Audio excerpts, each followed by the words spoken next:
So our topic for today is microorganisms, friends or foe. After viewing the video session, you might be having a fair idea about the content of this chapter. So just let us summarize the content. I will give you some key points and I'll be explaining the key points. With the help of these key points and by viewing the video clip, I am very sure you will be able to attempt all the questions that we are going to give you as assignment. So what are microorganisms? That means if you observe even a drop of water from the pond, because we cannot see things moving about in the air. We cannot see because they are very, very small. But if you take a drop of water from the pond through a microscope, if you observe that drop, you see a lot of tiny rounded structures. These tiny creatures that are not even visible to us by our naked eye, they are called the microbes or microorganisms. They are so small that they cannot be seen with our naked eyes. We need a microscope to see them and to learn about their structure. But it is a known fact that they are there all around us. So they are classified into four groups. They are the protozoa, bacteria, fungi, and algae. So let us go to the introduction part of the microorganisms. What are microorganisms? Again, as I told you, let me repeat, microorganisms are microscopic organisms. They cannot be seen with the naked eye. They are mostly unicellular in nature. So what about the bacteria? The bacteria are the guys who are everywhere. They are omnipresent or they are omnipotent, you can say. They are present everywhere. They are unicellular organisms. They are prokaryotes. What do you mean by prokaryotic microorganisms? You are yet to learn about prokaryotic microorganism. Just for a brief information for you all, let me explain. Prokaryotes are very primitive organisms. They don't have well-developed structures. They don't have well-developed nucleus, no cell organelles. So bacteria belong to such a category. Bacteria are unicellular prokaryotic microorganisms. Some of them are useful for human beings and some can be harmful. There are four major types. They are the bacillus, the vibrio, cocci, and spirilla. These four types are there mainly based on the different shapes they are found in. So there are four different types of bacteria around us and each of them are capable of causing different types of diseases. Bacillus, vibrio, cocci, and spirilla.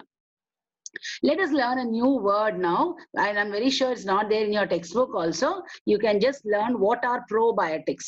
Probiotics are certain living bacteria and yeasts, but they are beneficial for us. They are good for our health, especially the digestive system. They help you to digest your food in a faster manner. So they are probiotics. They are beneficial to you. Now we go over to the next microorganisms, that is the fungi. The fungi love death. Why do we say like that about the fungi? You're quite familiar about the fungi. Fungi are the organisms that live on the dead and decayed organisms. That is why we say that they love death. They are saprophytic. That means they live on the dead and decayed organisms. They are parasitic. They can't manufacture their food on their own. They are heterotrophic or they are parasitic organisms. They are mostly multicellular and some of them are not microscopic. But yeast is an example of a fungi that is unicellular and a microscopic organism as well. What do the yeast do? You have learned about fermentation. You have seen so many activities in our video clip also. Fermentation is a metabolic process in which the sugar is converted to alcohol and it is aided or it is helped by the yeast. Fermentation is used in the preparation of curd and alcohol. Not only that, you have learned in the video session, we have seen how the idlis are made, how baturas are all made. That is all fermentation process going on and it is a beneficial act of a microorganism here. Now we go over to the protozoans. They are called the creepy protozoans. Why are they called creepy? They are scary because they are single cell organisms. They have the flagella for moving or hair-like structure called cilia for moving and they have got many other shapes. Examples are amoeba, paramecium, euglena, Plasmodium, etc. Some of them are capable of causing diseases also. So they are quite scary, and that is why they are called the creepy protozoans. Now we go over to the most common word that we hear all around us, at least nowadays. They are the viruses. Viruses are organisms that may be there even in your computer and of course in your life. We are all very much troubled now by a very commonly found virus, that is a coronavirus. So you have an idea about what are viruses. Viruses are also organisms, microorganisms, and they are very peculiar because they cannot be categorized as living or non-living. They are considered to be on the borderline between living and non-living entities. Why is it like that? Because they cannot survive without a living cell.